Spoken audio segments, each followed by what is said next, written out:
11 फरवरी साल 2011 की सुबह की बात है।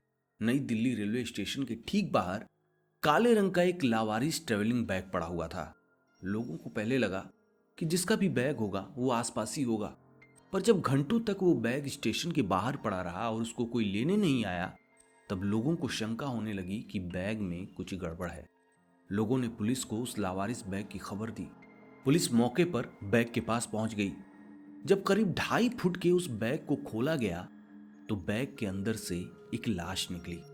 लाश किसी लड़की की थी और उसके पेट पर दाहिनी तरफ मोर का टैटू बना हुआ था।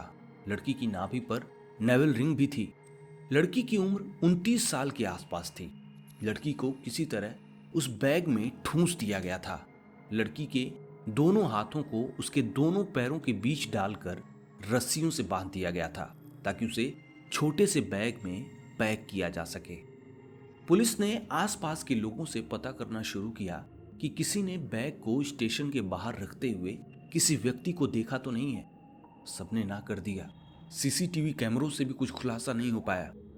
पुलिस ने तुरंत उस लड़की की तस्वीर और उससे जुड़ी जानकारी अखबारों और न्यूज चैनलों को दे दिया। लड़की की तस्वीर न्यूज चैनलों में चलने लगी। लड़की के पेट पर मोर के टैटू की वजह से मीडिया ने इस मामले को एक नया नाम दिया, the girl with the peacock tattoo. ये नाम साल 2008 में स्वीडिश पत्रकार और लेखक स्टीग लार्सन के इंग्लिश में अनुवादित उपन्यास the girl with the dragon tattoo से लिया गया था। प्रकाशित होते ही ये उपन्यास बेस्ट सेलर बन गया था। इसी उपन्यास पर साल 2011 में एक फिल्म भी आई थी, the girl with the dragon tattoo.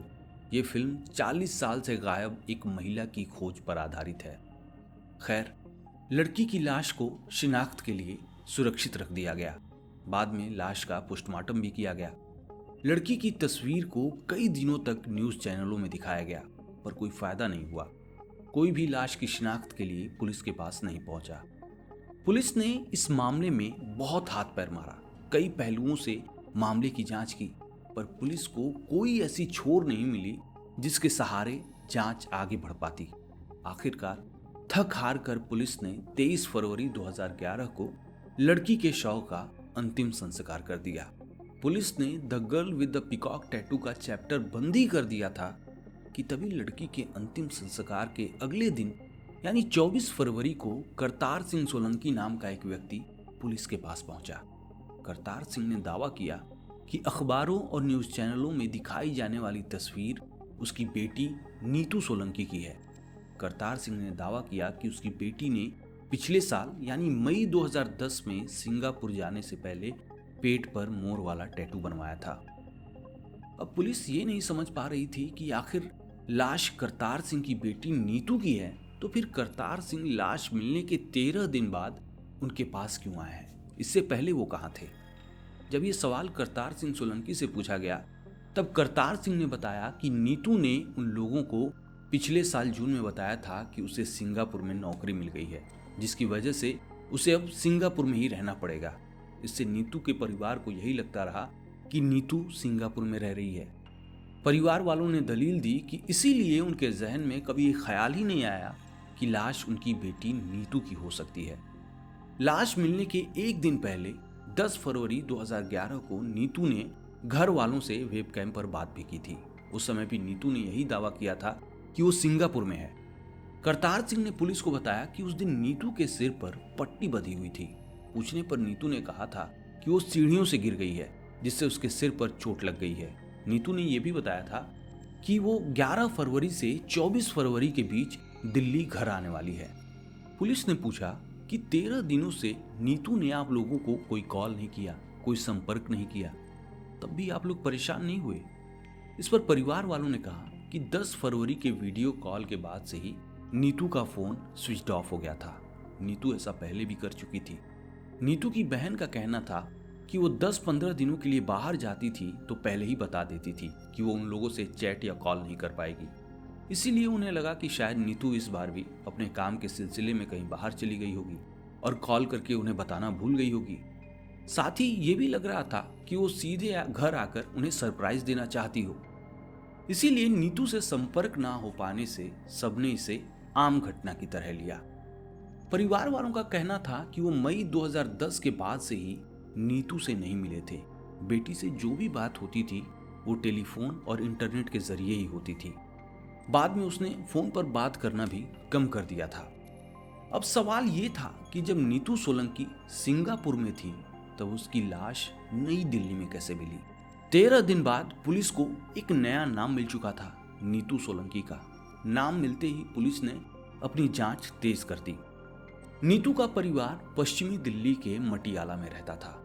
उसके जानने वाले लोगों के मुताबिक नीतू स्टाइलिश, आधुनिक और इलाके की युवा लड़कियों के लिए प्रेरणा के रूप में जानी जाती थी। नीतू की बहन ने एक इंटरव्यू में बताया था कि नीतू बहुत हिम्मती लड़की थी। वो किसी से भी भिड़ जाती थी, डरती नहीं थी। एक बार साइकिल से जा रहे एक व्यक्ति ने उसे छेड़ने की कोशिश की तो नीतू ने उसे ऐसे धमकाया कि वो व्यक्ति अपनी साइकिल छोड़कर चला गया। नीतू उसका साइकिल लेकर घर चली आई। एक बार तो नीतू ने भद्दे कमेंट करने वाले लड़के का कॉलर पकड़ लिया था। नीतू सोलंकी की उम्र करीब 29 साल थी। उसने दिल्ली विश्वविद्यालय से कानून की पढ़ाई की थी। नीतू दिल्ली विश्वविद्यालय से छात्र संघ का चुनाव भी लड़ चुकी थी। साथ में उसने कंप्यूटर कोर्स भी किया था।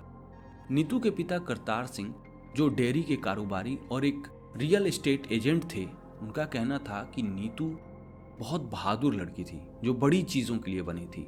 2007 में 25 साल की उम्र में उसने मटियाला में नगर निगम का चुनाव लड़ा था, पर वो जीत नहीं पाई। साल 2009 में नीतू ने एक कॉल सेंटर में काम करना शुरू कर दिया। नीतू सोलंकी का मामला क्राइम ब्रांच के पास पहुंच गया था।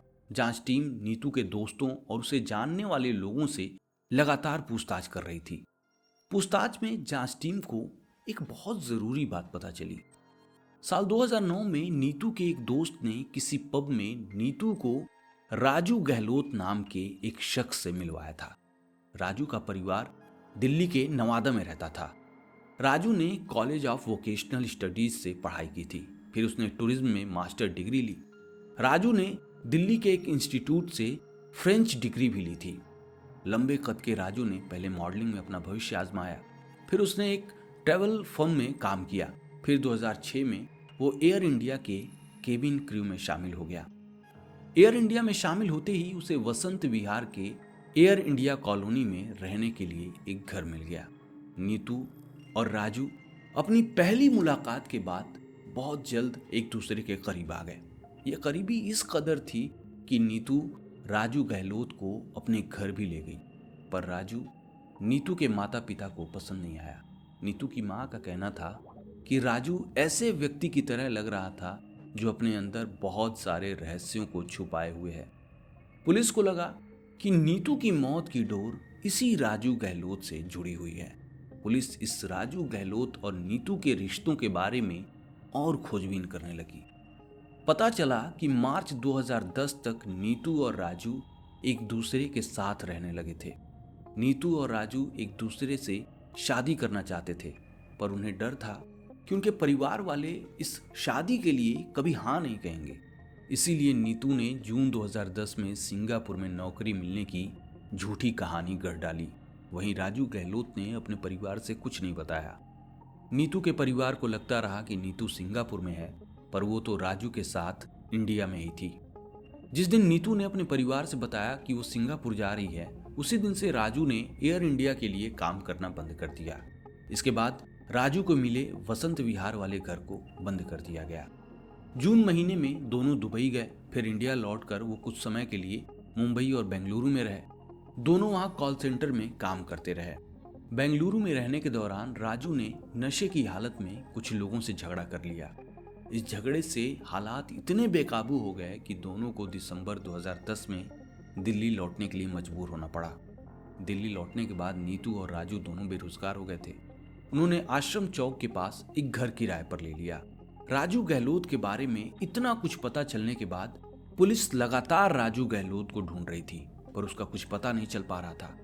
उसी समय पुलिस को पता चला कि राजू गहलोत अपने कुछ रिश्तेदारों के संपर्क में था जो उसे पैसों और उसकी जरूरत की चीजें उपलब्ध करा रहे थे। इन्हीं रिश्तेदारों की लिस्ट में नवीन शौकीन का नाम सबसे ऊपर था। नवीन राजू के बुआ का लड़का था जो पश्चिम दिल्ली के नांगलोई में रहता था। गुरुग्राम में वो एक बर्फ की फैक्ट्री चलाता था। 2 मार्च 2011 को पुलिस ने नवीन को गिरफ्तार कर लिया। पूछताछ में नवीन ने खुलासा किया कि 11 फरवरी की सुबह 5 बजे राजू ने उसे फोन किया था और उसकी स्कोडा कार मांगी थी। पुलिस ने सवाल किया कि उसे कार की क्या जरूरत थी। नवीन चुप हो गया, पर पुलिस ने जब उस पर सख्ती दिखाई तब उसने अपना मुंह खोलना शुरू कर दिया। उसने कहा कि राजू ने तेज धार वाले हथियार से नीतू का गला रेत कर उसकी हत्या कर दी थी और उसकी लाश को ठिकाने लगाने के लिए राजू उसकी कार मांग रहा था। किसी कारण से नवीन राजू के साथ नहीं जा पाया। तब राजू को नीतू की लाश को ऑटो से फेंकने का विचार आया। उसने सोचा कि वो ऑटो से अकेले रेलवे स्टेशन जाएगा और ट्रेन से नीतू की लाश को पहाड़ों पर फेंक आएगा। राजू काले रंग का करीब 2.5 फुट का एक ट्रैवलिंग बैग लाया जिसमें वो नीतू की लाश को रखने वाला था, पर छोटे से बैग में करीब 5 फुट की लाश को रखना लगभग असंभव था। इसीलिए उसने लाश को उकड़ू बैठाकर हाथों को पैरों के बीच डालकर रस्सियों से बांध दिया। फिर उसने लाश को बैग में जबरदस्ती ठूंस दिया। इस तरह राजू ने नीतू के प्यार की कीमत चुकाई, जिस लड़की ने उसके लिए अपने माँ बाप तक को छोड़ दिया। राजू ने समाज में ऐसी मिसाल पेश की जिसे सुनकर लोग प्यार से नफरत करने लगेंगे। खैर, राजू लाश से भरे बैग को ऑटो में रखकर नई दिल्ली रेलवे स्टेशन पहुंच गया, लेकिन जब उसने स्टेशन के एंट्रेंस पर एक्सरे स्कैनर को देखा तो वो डर गया। वो बैग को स्टेशन के बाहर ही छोड़कर भाग गया। राजू के भाई नवीन के मुताबिक 13 फरवरी को राजू उसके घर पर ही रुका हुआ था। फिर 20 से 25 फरवरी को भी वो उसके घर जाकर रहा। राजू ने नवीन से 10,000 रुपए भी उधार लिए। नवीन पर नीतू की हत्या मामले में राजू को शरण देने और उसकी मदद करने के आरोप लगे। पुलिस का कहना था कि नीतू और राजू गहलोत में अक्सर लड़ाइयां होती रहती थीं। ऐसे ही किसी लड़ाई में नीतू ने राजू के पहचान पत्रों और शैक्षणिक दस्तावेजों को जला दिया था। पुलिस के मुताबिक राजू नौकरी के लिए फर्जी दस्तावेज बनाने में माहिर था। शायद इसीलिए नीतू ने उसके दस्तावेजों को आग के हवाले कर दिया था। 10 फरवरी 2011 की रात को नीतू और राजू के बीच पैसों को लेकर झगड़ा हुआ था, जिससे नीतू को सिर पर चोट लग गई थी और उसने सिर पर पट्टी बांधा था। जब नीतू ने घर पर वीडियो कॉल किया था तब घर वालों के पूछने पर उसने झूठ बोल दिया था कि वो सीढ़ियों से नीचे गिर गई थी। पुलिस ने यह भी बताया कि 11 फरवरी के शुरुआती घंटों में नीतू ने राजू गहलोत की बहन को संपत्ति को लेकर कॉल किया था, जिससे दोनों के बीच एक नई लड़ाई शुरू हो गई। फिर दोनों के बीच लड़ाई इतनी बढ़ी कि हालात नियंत्रण से बाहर चले गए। फिर राजू ने गुस्से में धारदार हथियार से नीतू का गला रेत दिया। पुलिस राजू गहलोत को बेसब्री से ढूंढ रही थी। पुलिस का मानना था कि राजू ने गोवा, मुंबई और बेंगलुरु में कई कॉल सेंटरों में नौकरी के लिए आवेदन किया था। उसके पास इतने पैसे नहीं थे कि वो देश छोड़कर भाग पाए। वो धारा प्रवाह इंग्लिश बोलता था, इसलिए वो जरूर किसी कॉल सेंटर में नौकरी की तलाश कर रहा होगा। पुलिस राजू की तलाश में कई शहरों में भटकती रही। पूरे भारत में कई जगहों पर छापेमारी की। यहाँ तक कि उन्होंने राजू का वांटेड पोस्टर पब्लिश करके उसके ऊपर 2 लाख रुपए का इनाम भी घोषित कर दिया, पर राजू गहलोत का कुछ पता नहीं चल पाया। पुलिस को यह भी खबर मिली कि राजू बैंकॉक या नेपाल भाग गया है। इस बीच राजू के परिवार पर कड़ी निगरानी रखी गई, पर सब बेकार रहा। साल 2011 में दिल्ली रेलवे स्टेशन के बाहर दिल्ली पुलिस को नीतू की लाश मिली थी। तब से 1-2 साल नहीं बल्कि 8 साल बीत गए, पर राजू गहलोत को पुलिस पकड़ नहीं पाई। इन 8 सालों में मामला पूरी तरह से ठंडा पड़ गया, पर वहीं नीतू के परिवार वाले तब भी अपनी बेटी के लिए इंसाफ की राह देख रहे थे। नीतू के माता पिता का कहना था कि पुलिस के साथ उनका अनुभव बहुत बुरा रहा। पुलिस ने बेटी की हत्या में उन्हें ही फंसाने की कोशिश की। वहीं पुलिस का कहना था कि उन्होंने संदिग्ध हत्यारे राजू को पकड़ने के लिए हर संभव प्रयास किया। पुलिस अब इस मामले को बंद ही करने जा रही थी कि तभी 8 साल बाद 2019 में पुलिस को खबर मिली कि राजू गहलोत मिल चुका है। पता था गुरुग्राम के एक प्राइवेट अस्पताल का। जून 2019 को रोहन दहिया नाम के एक व्यक्ति को गुरुग्राम के पारस अस्पताल में भर्ती कराया गया था। रोहन सिगरेट और शराब बहुत पीता था। वो किडनी और लीवर की बीमारी से जूझ रहा था। रोहन गुरुग्राम में एक ऑटोमोबाइल कंपनी का कर्मचारी था। वो गुरुग्राम के सेक्टर 17 में 5600 रुपए महीने में पेइंग गेस्ट में रह रहा था। 17 जून तक रोहन एकदम स्वस्थ था, पर अचानक उसके पेट में असहनीय दर्द शुरू हो गया। उसने फोन करके अपने साथ काम करने वाले एक दोस्त को अपने रूम पर बुलाया। रोहन को देखकर दोस्त को लगा कि पेट दर्द का साधारण मामला है, इसीलिए दोस्त ने रोहन को पास के एक सरकारी अस्पताल में भर्ती करा दिया। पर रोहन की हालत सुधरने की बजाय और बिगड़ती चली गई। फिर उसे प्राइवेट अस्पताल में भर्ती कराया गया। कंपनी के कर्मचारियों ने उसकी बहुत मदद की। जब इलाज के लिए पैसों की जरूरत पड़ी तब सबने चंदा इकट्ठा किया, यहाँ तक कि ब्लड भी डोनेट किया गया, पर रोहन ठीक नहीं हुआ। रोहन की हालत देखकर डॉक्टरों ने अपने हाथ खड़े कर दिए। उन्होंने रोहन से बोल दिया कि अब उसके पास बहुत कम समय बचा हुआ है। रोहन को जब लग गया कि अब वो कुछ ही समय का मेहमान है, तब उसने सबके सामने अपनी असली पहचान उजागर की। उसने अस्पताल में मौजूद कंपनी में अपने साथ काम करने वाले कर्मचारियों और दोस्तों से बताया कि उसका नाम रोहन दहिया नहीं बल्कि राजू गहलोत है। रोहन ने उन लोगों से अपने घर वालों को फोन करके अस्पताल बुलाने के लिए कहा। रोहन की घर पर बात कराई गई।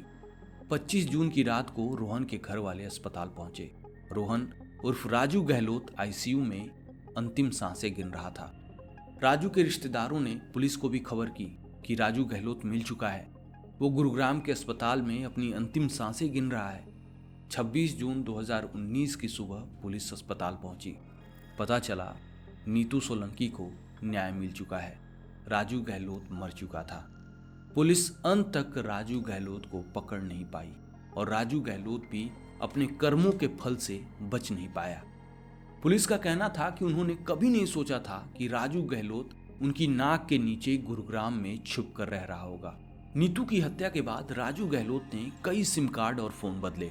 पुलिस का कहना था कि नीतू की हत्या के पहले से ही राजू फर्जी पहचान पत्र बनवाने में माहिर था। उसने बेंगलुरु और गुरुग्राम में नौकरी और घर पाने के लिए रोहन दहिया के नाम से फर्जी पहचान पत्र बनवा लिया था। आधार कार्ड, पैन कार्ड और ड्राइविंग लाइसेंस जैसे दस्तावेज वो आसानी से बनवा लेता था, इसीलिए पुलिस उसे ढूंढ नहीं पाई। राजू गहलोत से रोहन दहिया बनने के बाद राजू ने अपना पूरा व्यवहार ही बदल लिया था। उसके साथ काम करने वाले कर्मचारियों का कहना था कि राजू बहुत कम बोलता था। नौकरी के दौरान उसने कभी भी किसी के साथ बुरा बर्ताव नहीं किया था। वो कभी भी फोटो नहीं खिंचवाता था। वो पुराने जमाने का कीपैड फोन यूज करता था। राजू ये सारी चालाकी लोगों की नजरों में आने से बचने के लिए करता था। राजू किसी के साथ शराब तक नहीं पीता था। ये एहतियात इसलिए था ताकि वो नशे में लोगों के सामने अपनी सच्चाई न उगल दे। खैर, राजू की मौत पर नीतू सोलंकी की मां का कहना था कि पुलिस बेटी को इंसाफ दिलाने में विफल रही, मगर भगवान ने उसे सजा दे दी। राजू सालों से गुरुग्राम में रहकर काम कर रहा था, पर पुलिस उसे पकड़ नहीं पाई। मैं कानून व्यवस्था पर सवाल नहीं उठाना चाहता, पर सोचिए अगर राजू गहलोत को पुलिस पकड़ भी लेती तो क्या राजू को सजा मिल पाती? नीतू के परिवार वाले अब तक कोर्ट कचहरी के चक्कर लगा रहे होते। ऐसे ढेरों मामले उदाहरण के लिए पड़े हुए हैं। हालांकि इसके बावजूद भी मुझे अपने कानून व्यवस्था पर पूरा विश्वास है। तो यही कहानी थी नीतू मर्डर केस की। अगली कहानी में जल्द आपसे मुलाकात होगी। जय हिंद।